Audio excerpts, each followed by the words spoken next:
talk about the provider community, specifically revenue cycle a little bit. Are there any opportunities that you see or think that providers are missing or overlooking when it comes to revenue cycle to improve their results or their efficiencies? Well, I'm going to focus on the word missing.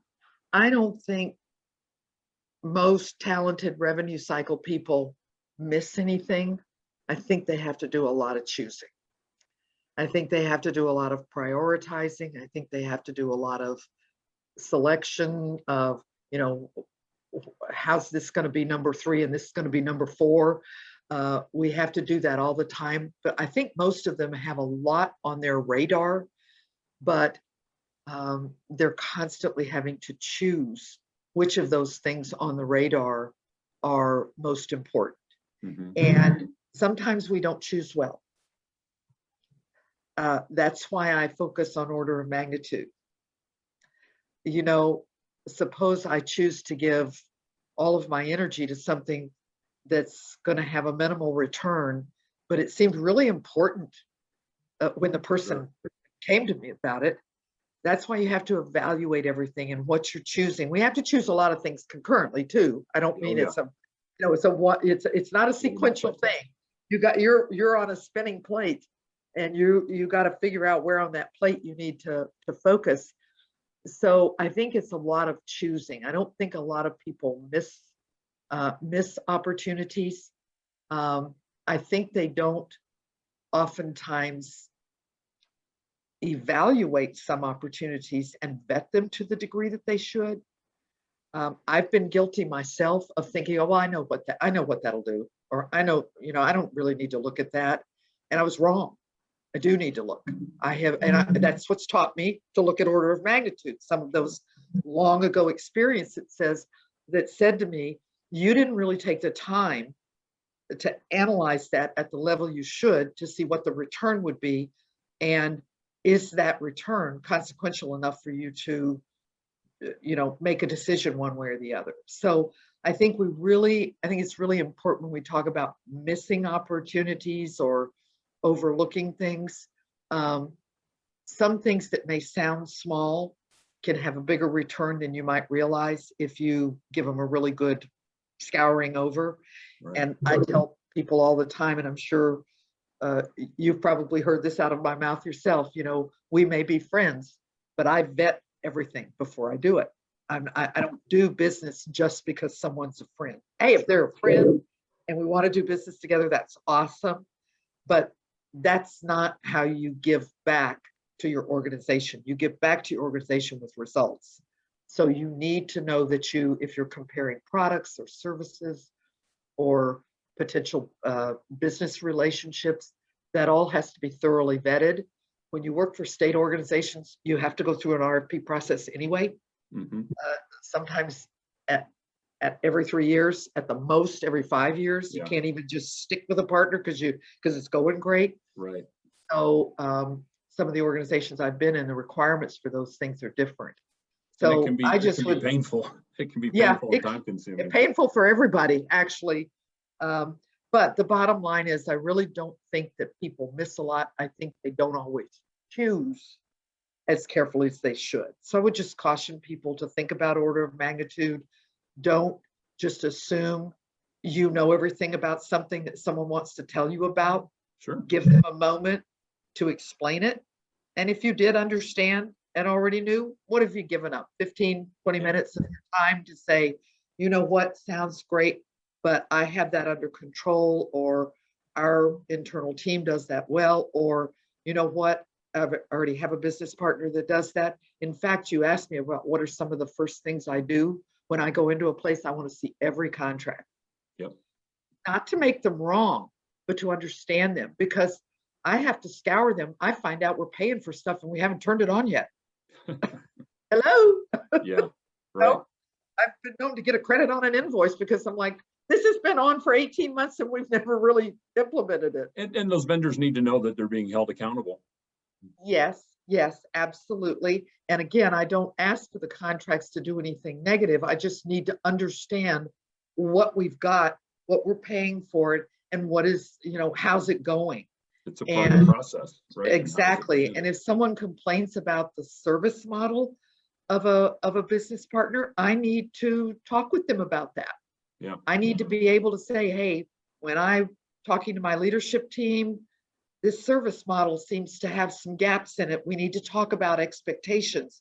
And I never do it in a, you're doing something bad or wrong way. That's not helpful. Right. We've partnered with you, so we need to talk about how the partnership's working. Absolutely. That's a fair conversation, I think, always to have. Sure. I have a question about that here in a minute, but another one I wanted to ask you is, and I've shared this with you before, I think, I really am concerned about the next generation of revenue cycle leaders being a short list. I just don't know that we've done a good job as an industry in promoting future leaders. Talk about succession planning a little bit and what those of us in the industry maybe can do to help promote and encourage future leaders, specifically on the hospital side and revenue cycle. Well, thank you for having that as a topic, because I think it's one of our biggest risks in the industry. First of all, and listen, I don't complain about generational stuff.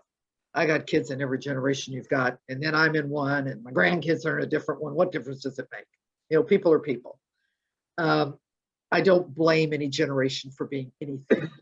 I hear people say that, and it actually kind of makes me cringe with it. Oh, them, they're all lazy, or they're all this. You can't make those kind of generalizations about people. It just isn't reasonable. So I think every generation brings something to the table, but their thoughts and feelings about things are not necessarily what I've done or you've done or others have done. So we have to be really good, respectful listeners to what our future leaders in revenue cycle are looking for. And sometimes we can't give it to them as fast as they want it. And I will tell you that most of the healthcare organizations I work in are lackluster in terms of investment in succession planning. They want succession planning, but they don't want to invest in it. And these are two entirely different things. I want a lot of stuff, but I want to get what I invest in. Yep. And so I'm a big believer in putting mentoring programs in to your revenue cycle, having ladders, ways for people to demonstrate. I've done wholesale reorganizations, as some of you know. We've talked about it recently at Georgia HFMA. These are pretty painful things to do, but man, I found some real talent. And if you don't know that talent's there by kind of stirring the pot a little bit, some of these people will move on and you never even knew you had a potential leader in your midst. And then because they somewhere else. They can't be heard. No, their boss maybe won't let them get out there and show what they can do. So I promote, as we discussed recently too, and I'm going to mention Patrick Wall. We do these stacked huddle things. I want to hear people talk. I want to go stand in their huddle and hear who's articulate and who actually has done the root cause analysis. So I think it's our job as leaders to constantly be seeking who are these people and how can we find them. Mm-hmm. And even if our organizations won't invest a lot, we have to have training. If you're trying to run a revenue cycle without a training department, thank God for Loretta. If you're trying to run a revenue cycle without a good, solid training program and department within your revenue cycle, I think it'd be really hard. Because that's usually our biggest problem is people just don't get the kind of training they need to do the job well. And then we want to hold them accountable. And they're telling us, well, I haven't been trained. Okay, don't create your own problem. If you don't adequately train your people, you are creating your own accountability problem. Mm-hmm. So that's where my accountability, accountability-driven customer care came from. I had to help people understand you are accountable at the individual performer level. And here's what that looks like. Here's how you deliver that. Here's how you show that.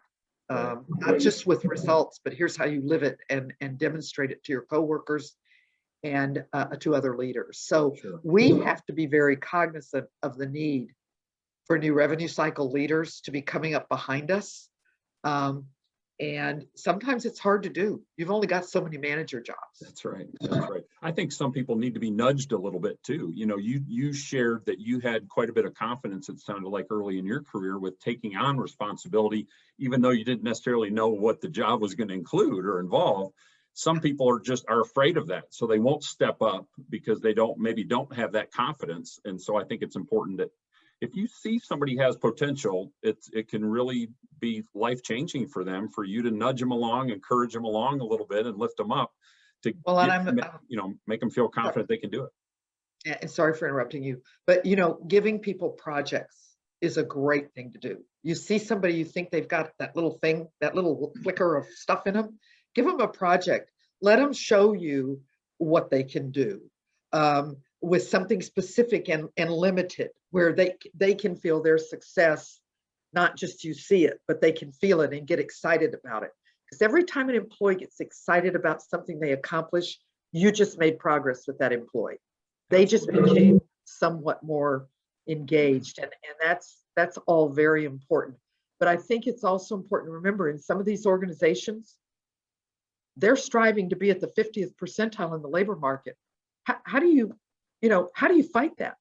Now, most organizations that I've worked with, not all, but most of them want to be at least at the 70th or the 75th percentile in terms of wages in the marketplace.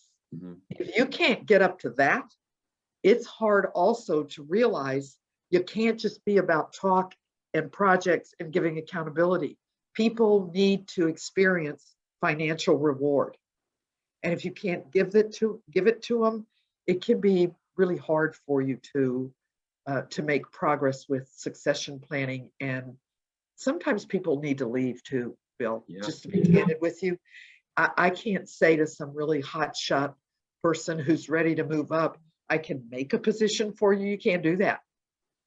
It might happen, but it might not. And I've actually, in my private life, some people come to me for career advice time to time, and I'll say, maybe it's time to move on. You need to step up. I certainly haven't enjoyed my career by staying in one place. Sure. I'm a fine example of don't stay in one place too long, because if you want to make progress, you've got to be willing to take some changes in your life. And if you can live with no progress, that's fine. There's nothing wrong with saying, I'm going to be a manager here at this organization. That's my goal until I retire. None of that's a bad thing, but we have to find these people who want to move up and figure out ways to encourage them if they have the stuff. Also, don't let somebody think they've got the stuff when they don't. That's not healthy. Right. Oh yeah, you're fabulous when really they're a C. Don't tell somebody they're an A when they're a C. That's dangerous. You need to say you're a C, and let me tell you how you can become an A. You can talk to Marty about that sometime. Gotcha. Good. I've got a couple more questions for you. This next question is for our friends in the business partner community. Okay. What would your suggestion be regarding the best way to connect with providers, especially during the time that we're in, where we continue to have, where the hospitals continue to have so many competing priorities? Any thoughts or suggestions in that area? Well, it's going to kind of always be what it's always been. This is a community of connections with people. You have to work your network. And if I could say anything to all of my friends I'm not a fan of the word vendor, as you know, in the business partner world, or, organization partner, whatever you want to call it, what it would be is don't give up. It's the sales cycle in healthcare is long and laborious, but that's what it is. First of all, we're trying to maneuver. I'm in this weird position. I'm a business partner, but I'm also a provider. So I've got this sort of strange thing that I live in. But the bottom line is it takes patience, perseverance. If you're going to get discouraged because it's taken a year to close something, we can barely get our own organizations to move along, on an RFP. We don't, it's not that we don't want to, but the people in procurement they got a process and they're going to go through it. And Yeah. you're going to get drugged right along with it as slow as they want to make it. So you have to really, I've always just said, you really need to understand when a provider says to you, I try to say to my business partner friends out there, this is going to take patience. And I recognize that you have expectations as a salesperson, you got a pipeline. You're welcome to call me every 30 days if you want to. And I'll let you know whether we're moving or we're not moving, what's going on with it. Because I know you guys have to have activity. You have to be able to demonstrate you're making an effort. I know all of those things. So what's really frustrating for me, to tell you the truth, is the number of us, and I'm going to include myself in the provider world here when I say this. We do not always deal with our business partners respectfully. And that needs to change.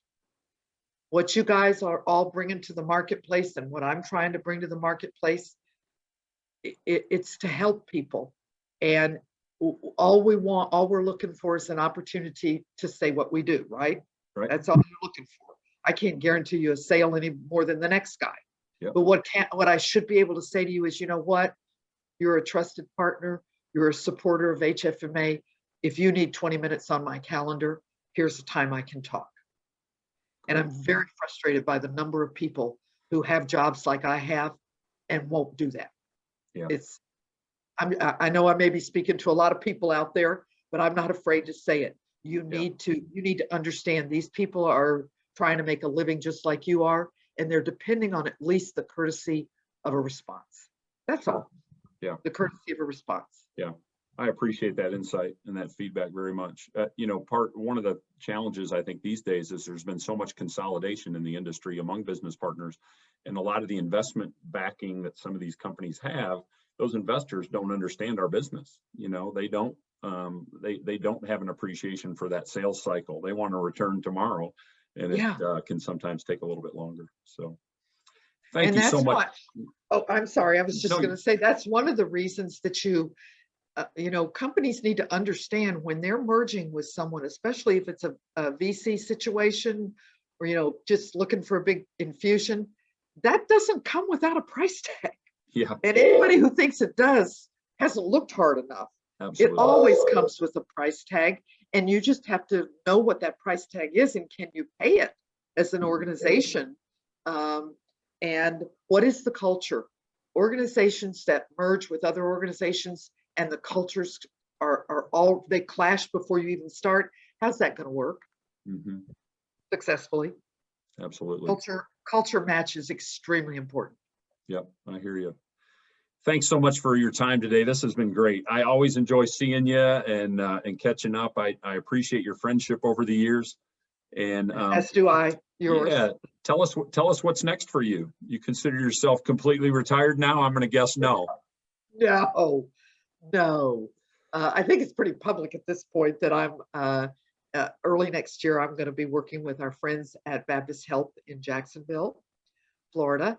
And I've got a couple of other things going on. One of my I call her my forever client, is the University Cancer and Blood, a big comprehensive cancer care practice in the Athens area. They have outreach to 7 counties, but that's their home base, especially for Radonc. You can't put Radonc everywhere. You can take Medonc all over the place. Yeah. But the point is that I have a few clients. I've never had 100 or even 50 or even 25. I've usually been working with somewhere at the most 10 to 15 organizations at a time. And that's when I can be pretty stretched. That's not usually when I'm doing a big gig like I did at UMC. But the point is that I'm not ready to retire. I kind of don't have it on my radar. And if my mother is any indication, I'm knocking on some wood. I'm very close to here at my mantelpiece. If she's any indication, I've got a few years left in me, so I'm gonna use those. It comes from loving your work. It's not. You've hit a timeline. I'm not trying to do something I don't want to do. I'm not trying to force myself to do anything. I love what I do, but what's most important is, am I still making a contribution? I always joke I was at dinner with people at ANI, and I said to the table there we were with, I said, look, if I'm in the boardroom and I'm snoozing off or slobbering, you need to let me know.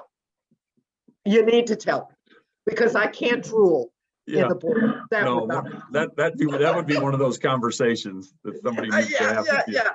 For But sure. my point is, I hope that I will recognize when I can't bring a competent, effective contribution to my clients and gracefully exit. Or there are things in your life that happen that cause you to, to need to exit, and I will be responsive to those. Yeah, I'm afraid that this past couple of years has really worn some people out, that they've grown a bit weary. And so I would just challenge people to maybe take, whether it's the holidays or whatever, just to kind of recharge and refocus and come back in 2022 with a fresh start and and focus on some of those things that make your organization great, and lead that charge and hope that we'll ultimately get past this darn thing where it'll truly be in our rearview mirror. Yeah, and I can't agree with you more. The pandemic cast a big heavy cloud over so much more than just the revenue cycle or our healthcare organizations. It cast a very dismal cloud over the world, and we're starting to see little holes poking in the sky where we can see through to the blue sky. Yeah. And we need to keep encouraging that and looking for that blue sky. We can't. I said to somebody the other day, you know what? COVID's not my excuse anymore. We got to let go of that. We just got to understand we have to forge forward and do our best to protect our health and that of our families and friends. Yeah. And just keep moving on. I do like the idea of why not use the holidays as a time to maybe step back and say, you know what, from an order of magnitude, for the next 4 to 6 weeks in the revenue cycle, we don't kill people, right? We're not making life and death decisions. It's about money. It's about keeping the organization healthy. I get that. But we are in a position to think about how best to restore ourselves as individuals, because we are what we take to the office. Mm-hmm. We are what we take to our work. Absolutely. And if what you're taking isn't your best, you know it better than anyone else. And so I think those are wise words for people, for you to say, take this time to get back to your best. Absolutely. bring that to 2022. Yeah, that's wonderful. I like that idea. That's wonderful. How about for leisure in the months ahead? I suspect you're anxious to get back to Paris and to France. Oh, yes. We're planning a trip to Paris, of course. And I'm excited because Baptist is going live. They're planned to go live on Epic at the end of July. So I always love to be engaged with an organization that's doing a go live on Epic. That's where I get to hopefully add some value and bring some expertise to the table, since I've done it a few times at the top quartile. You always want to go for top quartile. Don't have one of those average go lives. Absolutely. So Good. That's what I'm looking forward to, and my mother's continued good health. That's very important to me as well. Yeah, good. Well, I wish you best of luck with all that, and I wish you and your family a very happy holiday. I'll look forward to the chance to visit with you again, and whether it's presenting or just participating in a particular event. But I'm optimistic about the future. I think we just need to keep plugging away, and we'll figure this out together. But thank you so very much for your time. And it's been my pleasure. Really time well spent. Thank you for the opportunity to share a little bit, and hopefully an opportunity also to say thank you to a lot of people out there who might see this, that have contributed to my career, my development, me as a person. I know there are some who will see this, and I just they'll know who they are, and I want to thank them. Yeah, absolutely. Oh, that's awesome. See you later, Bill. Take care. Take care.